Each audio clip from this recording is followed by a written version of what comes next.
Chapter 19. Then Pilate took Jesus and had him flogged. The soldiers twisted together a crown of thorns and put it on his head. They clothed him in a purple robe and went up to him again and again, saying, "Hail, King of the Jews!" And they struck him in the face. Once more Pilate came out and said to the Jews, "Look, I am bringing him out to you to let you know that I find no basis for a charge against him."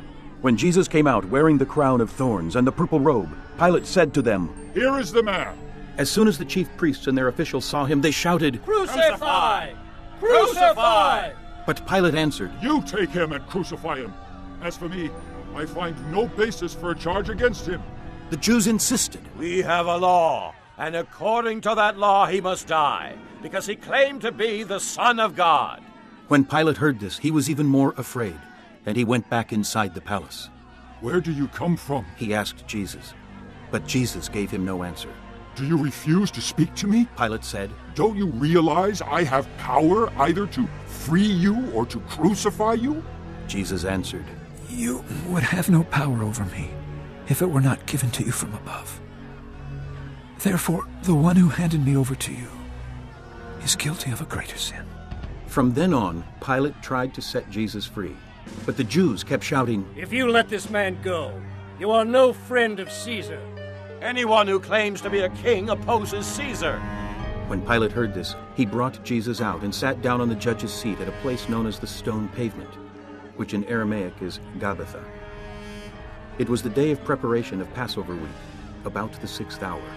"Here is your king," Pilate said to the Jews. But they shouted, Take him away! Take him away! Crucify him! "Shall I crucify your king?" Pilate asked. We have no king but Caesar. The chief priests answered. Finally, Pilate handed him over to them to be crucified. So the soldiers took charge of Jesus. Carrying his own cross, he went out to the place of the skull, which in Aramaic is called Golgotha. Here they crucified him, and with him 2 others, one on each side, and Jesus in the middle. Pilate had a notice prepared and fastened to the cross. It read, "Jesus of Nazareth, the King of the Jews." Many of the Jews read this sign, for the place where Jesus was crucified was near the city, and the sign was written in Aramaic, Latin, and Greek. The chief priests of the Jews protested to Pilate, Do not write the king of the Jews, but that this man claimed to be king of the Jews. Pilate answered, "What I have written, I have written." When the soldiers crucified Jesus, they took his clothes, dividing them into 4 shares, one for each of them, with the undergarment remaining. This garment was seamless, woven in one piece from top to bottom. "Let's not tear it. They said to one another, Let's decide by lot who will get it." This happened, that the scripture might be fulfilled, which said, "They divided my garments among them, and cast lots for my clothing." So this is what the soldiers did. Near the cross of Jesus stood his mother's sister, Mary, the wife of Clopas, and Mary Magdalene. When Jesus saw his mother there, and the disciple whom he loved standing nearby, he said to his mother, "Dear woman, here is your son. and to the disciple, Here is your mother."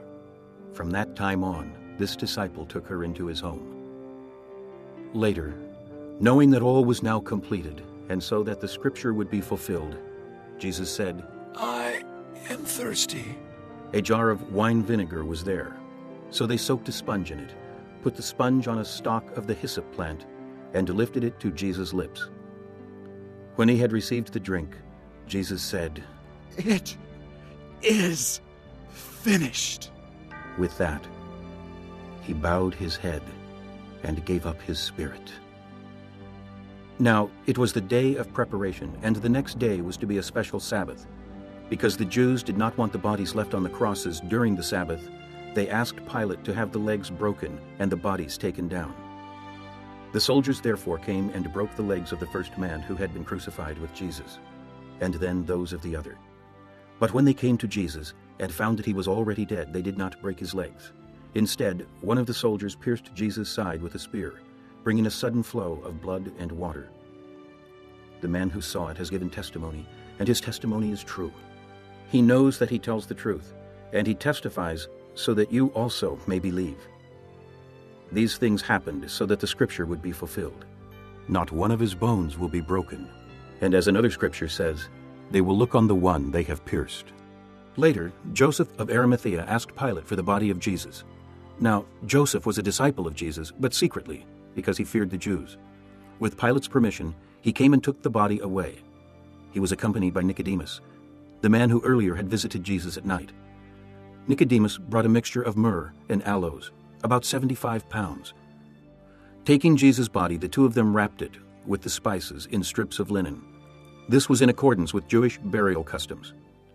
At the place where Jesus was crucified, there was a garden, and in the garden a new tomb, in which no one had ever been laid.